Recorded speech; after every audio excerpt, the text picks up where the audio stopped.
Hello दोस्तों, कला master के यूट्यूब चैनल पर एक बार फिर से आप सभी का स्वागत है। आज देखिए झालावाड़ शैली ये हड़ौती शैली की उपशैली है। इसके बारे में मैंने आपको नहीं पढ़ाया था, लेकिन कुछ बच्चों के कमेंट आ रहे हैं कि मैम आपने इसको छोड़ दिया। देखिए इससे जो है आपके एग्ज़ाम में बहुत कम क्वेश्चन पूछे ही नहीं गए। मैंने देखा प्रीवियस ईयर क्वेश्चन उठा के, उसमें पूछा ही नहीं गया है। और इसके बारे में बहुत ज़्यादा पॉइंट इस शैली में आपके लिए बहुत ज़्यादा इंपॉर्टेंट पॉइंट था भी नहीं, लेकिन फिर भी बहुत लोगों की डिमांड आ रही थी उसको भी कंप्लीट करवाइए। तो आज की वीडियो में जो झालावाड़ शैली से 2-3 पॉइंट इंपॉर्टेंट है उसको बता दे रहे हैं। उसके बाद हम पढ़ेंगे इसी वीडियो में राजस्थान शैली को वन लाइनर में जो इम्पोर्टेंट फैक्ट हैं उसको इसके बाद देखेंगे। तो आइए देखते हैं झालावाड़ शैली के बारे में जो इम्पोर्टेंट फैक्ट है उसको देख लेते हैं। देखिए झालावाड़ शैली में बस यही 4 पॉइंट इंपॉर्टेंट है, इससे क्वेश्चन पूछा ही नहीं गया है। अगर पूछा जाएगा भी तो इसी चारों पॉइंट से पूछा जाएगा, ये आपके लिए बहुत ज़्यादा इंपॉर्टेंट है नहीं। तो देखते हैं झालावाड़ शैली। देखिए झालावाड़ शैली की स्थापना किसने की? झालावाड़ की मदन सिंह ने की। झालावाड़ राज्य की स्थापना जो है मदन सिंह ने की। ये झालावाड़ जो जगह थी उसकी स्थापना जो है मदन सिंह ने की। और झालावाड़ शैली जो है चरमोत्कर्ष काल पर कब पहुंचती है? जालिम सिंह झाला के समय में। जालिम सिंह झाला के समय में झालावाड़ शैली अपने चरमोत्कर्ष पर पहुंचती है। प्रभाव जो है झालावाड़ शैली पर, प्रभाव जो है कोटा शैली का देखा जाता है। किसका प्रभाव पड़ा है झालावाड़ शैली पर? कोटा शैली का। और इसका यही एक पॉइंट सबसे ज़्यादा इंपॉर्टेंट है कि झालावाड़ शैली का प्रमुख चित्र कौन सा था? तो राम का दरबार झाला जो था ये झालावाड़ शैली का प्रमुख चित्र माना जाता है। बस यही इतना पॉइंट आपके लिए झालावाड़ शैली से इम्पॉर्टेंट है। अगर पूछा जाएगा इससे तो इसी में से कुछ ना कुछ पूछ लिया जाएगा। अब देखते हैं राजस्थान शैली के बारे में जो कुछ इम्पॉर्टेंट फैक्ट हैं वन लाइनर में, आज हम उसको लेकर आए हैं। देखिए प्रश्नोत्तरी शैली में ये देखिए, ये जो प्रश्नोत्तरी है ये आपके सामने, ये राजस्थान शैली से है, ना कि उसकी उपशैलियों से। उसकी उपशैलियों पर भी प्रश्नोत्तरी लाई जाएगी जब राजस्थान शैली पूरी कंप्लीट हो जाएगी। अभी आपका राजस्थान शैली में जो ढूढ़ार शैली है उसमें सिर्फ जयपुर शैली ही हुआ है। उसमें 3 उपशैलियाँ बची हुई हैं, शेखावटी, उनियारा और अलवर शैली। उसको हम कल की वीडियो में देखेंगे। अलवर, शेखावटी और उनियारा को इकट्ठे देखेंगे, वो भी बहुत ज़्यादा इंपॉर्टेंट नहीं है, बहुत छोटा टॉपिक है। उसके बाद हम पहाड़ी चित्रकला पर आएंगे। तो देखते हैं राजस्थान शैली के प्रमुख तत्व। पहला प्रश्न आपके सामने है, राजस्थान शैली किस धर्म पर आधारित है? इसका आंसर, ये तो बहुत इजी क्वेश्चन है कि किस धर्म पर आधारित है। आप देख ही रहे हैं कि भागवत पुराण आदि ग्रंथ, गीत गोविंद, इन सब पुस्तकों पर आधारित चित्रण किया जा रहा है राजस्थान शैली में, तो जो कि हिंदू धर्म से संबंधित है। तो ये जो है राजस्थान शैली हिंदू धर्म पर आधारित है। पूछा जा सकता है आपके एग्जाम में कि राजस्थान शैली किस धर्म पर आधारित है? राजस्थान शैली हिंदू धर्म पर आधारित है। दूसरा प्रश्न है, मुगल के साथ साथ तुलिका मिलाकर चल रही थी। देखिए ये क्वेश्चन बहुत ईजी है, लेकिन इसका जो लैंग्वेज है इसकी वजह से लग रहा है कि ये टफ है। तुलिका का ये मतलब होता है जो ये ब्रश था, जो ब्रश था इसी को तुलिका बोलते हैं, जिससे चित्रकारी करते थे। तो मुगल के साथ साथ कौन सी तुलिका और कौन सी चित्रकला, तुलिका का मतलब और साथ में कौन सी चित्रकारी चल रही थी? चित्रकारी, यहाँ तुलिका का सेंस आप लगाइए कि चित्रकारी कौन सी साथ में मुगल शैली के साथ चल रही थी। मैंने आपको, अगर आप लोग राजस्थान शैली पार्ट 2 वीडियो देखेंगे, ये भी इसमें भी इसका आंसर है राजस्थान शैली किस धर्म पर आधारित है, उस वीडियो में इसका भी आंसर मैंने उसमें बताया है कि मुगल के साथ साथ राजस्थान चित्रकला चल रही थी। देखिए उसमें मैंने बताया है कि मुगल चित्रकला की समकालीन चित्रकला जो है राजस्थान चित्रकला थी, राजस्थान शैली की चित्रकला थी। तो आप राजस्थान शैली पार्ट 2 वीडियो ज़रूर देखिएगा, उसमें बहुत इंपॉर्टेंट फैक्ट है राजस्थान शैली से, जो कि इस प्रश्नोत्तरी में भी नहीं मिलेंगे आपको। इसमें 10 से 11 क्वेश्चन इंपॉर्टेंट है, जो बहुत इंपॉर्टेंट है, वही लेकर आए हैं हम आपके सामने। तो आगे तीसरा प्रश्न देखें, अगर इसका आंसर ये है कि मुगल शैली के साथ साथ तुलिका जो है भारतीय शैली के साथ चल रही थी। यहाँ भारतीय शैली लिखा है, आप के एग्जाम में यहाँ भारतीय शैली ऑप्शन में ना हो कि हिंदू शैली भी लिख सकता है। हिंदू शैली या फिर लिखा जा सकता है कि राजस्थानी शैली। मैंने आपको राजस्थान शैली पार्ट 2 वीडियो आप लोग ज़रूर देखिएगा, उसमें बताया है कि राजस्थान शैली को किस किस नाम से जाना जाता है। तो ये जो भारतीय शैली यहाँ पर लिखा हुआ है ये राजस्थान शैली का ही नाम है। राजस्थान शैली को भारतीय शैली, हिंदू शैली और एक श्रृंगारिक शैली भी कहा जाता है। अगर आप राजस्थान शैली पार्ट 2 वीडियो देखेंगे तो आपको और डिटेल में चीज़ें मिलेंगी। तो यहाँ पर इसीलिए भारतीय शैली लिखा है, क्योंकि राजस्थान शैली को ही भारतीय शैली कहा जाता है। अब अगला प्रश्न देखें तो राजपूत शैली वास्तव में किन भित्ति चित्रों की वंशज है? इसको भी मैंने आपको बताया वहाँ पर, राजस्थान शैली पार्ट 2 वीडियो ज़रूर देखिएगा। तो यहाँ पर प्रश्न है आपके सामने, राजपूत शैली वास्तव में किन भित्ति चित्रों की वंशज है? तो अजंता भित्ति चित्रों की वंशज है। अजंता में जो चित्रकारी में विशेषताएं थी, अजंता के भित्ति चित्रों में जो विशेषताएं थीं, वो कुछ विशेषताएं जो है राजपूत शैली में भी देखी जाती हैं अजंता, इसीलिए अजंता की वंशज मानी जा रही है राजपूत शैली। अगला प्रश्न देखें तो अगला प्रश्न है, राजस्थानी कलाकारों ने यात्रा व विश्राम स्थल के लिए किस प्रकार के चित्र बनाए हैं? राजस्थानी जो कलाकार थे वो यात्रा व विश्राम स्थल को चिन्हित कर किया है अपने चित्रों में, और किस प्रकार के चित्र बनाए यात्रा और विश्राम के लिए? तो उन्होंने मार्ग के सराय का चित्र बनाया। मार्ग के सराय, अगर आप हिस्ट्री के स्टूडेंट होंगे तो हिस्ट्री में मुग़ल काल में अगर पढ़ेंगे तो वहाँ के जो शासक थे, अगर कहीं लंबी दूरी यात्रा करनी पड़ती थी, बीच बीच में सराय का निर्माण कर, सराय का मतलब जहाँ आप ठहर के जलपान विश्राम कर सकते हैं, छोटे छोटे मतलब विश्राम गृह बना देते थे, उसी को सराय बोलते हैं।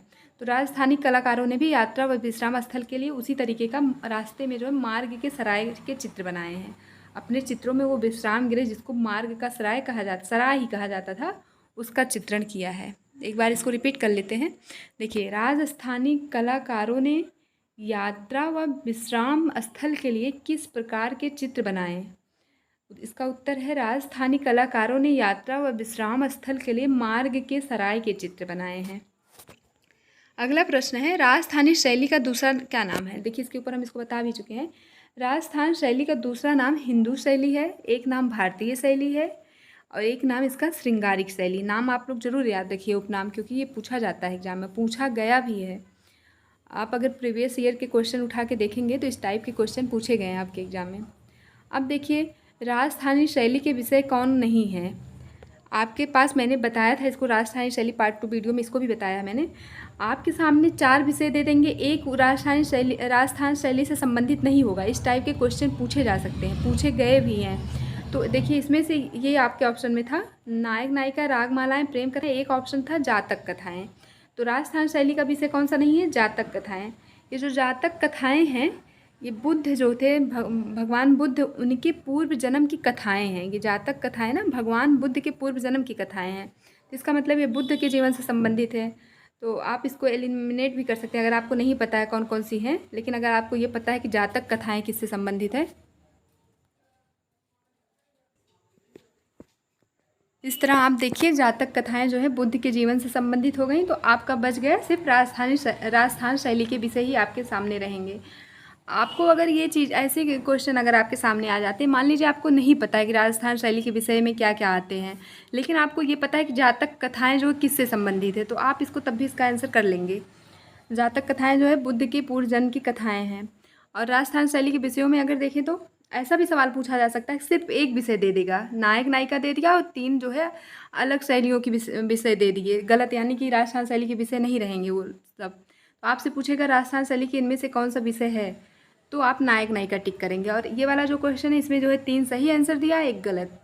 तो जो चित्रकार और विषय से संबंधित ऐसे सवाल आपके एग्जाम में पूछे जा सकते हैं।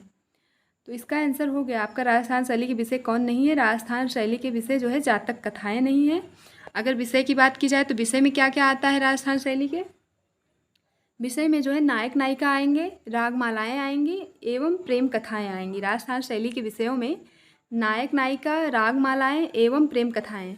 लेकिन अगर आपको याद है, इसीलिए हम बार बार कह रहे हैं, आप लोग राजस्थान शैली पार्ट 2 वीडियो ज़रूर देखिए, उसमें मैंने बताया, ये तो विषय बताए ही हैं, लेकिन आपके एग्जाम में अगर ऐसा सवाल आ गया कि राजस्थान शैली का प्रधान विषय या मुख्य विषय क्या है, तो कृष्ण के जीवन से संबंधित विषय और रीतकालीन जो साहित्य था उस पर आधारित विषय राजस्थान शैली का प्रमुख या प्रधान विषय माना जाता है। अगर प्रधान या प्रमुख लिख के आ जाए तो वहाँ पर ये आपका विषय चेंज हो जाएगा, वहाँ पर कृष्ण संबंधी विषय हो जाएंगे और रीतकालीन साहित्य पर आधारित विषय जो है राजस्थान शैली का प्रधान या मुख्य विषय होगा। लेकिन ऐसे नॉर्मली विषय की बात की जाए तो नायक नायिका, रागमालाएँ एवं प्रेम कथाएँ हैं राजस्थान शैली के विषय। आप राजस्थान शैली पार्ट 2 वीडियो देखेंगे, आपको बहुत डिटेल में पढ़ाया गया, एक भी पॉइंट आपका छूट नहीं रहा वहाँ से। इतना तो दावा नहीं कर सकते, लेकिन मैक्सिमम क्वेश्चन आप वहाँ से अटेम्प्ट कर सकते हैं अगर उसको पढ़ेंगे तो। राजस्थान शैली पार्ट 2 वीडियो। अब आगे देखते हैं, अगला प्रश्न है, राजस्थान शैली को राजपूत शैली नाम से किसने संबोधित किया। देखिए, राजस्थान शैली को राजपूत शैली किसने कहा। राजस्थान शैली को राजपूत शैली नाम से आनंद कुमार स्वामी ने संबोधित किया। आपको याद है इनकी पुस्तक राजपूत पेंटिंग्स 1906 में जिसको लिखी थी इन्होंने उसी में राजपूत शैली जो है, राजस्थान शैली को राजपूत शैली और पहाड़ी शैली में डिवाइड किया है। तो राजस्थान शैली को राजपूत शैली नाम से आनंद कुमार केंटिस स्वामी ने संबोधित किया। इनका पूरा नाम था आनंद केंटिस कुमार स्वामी।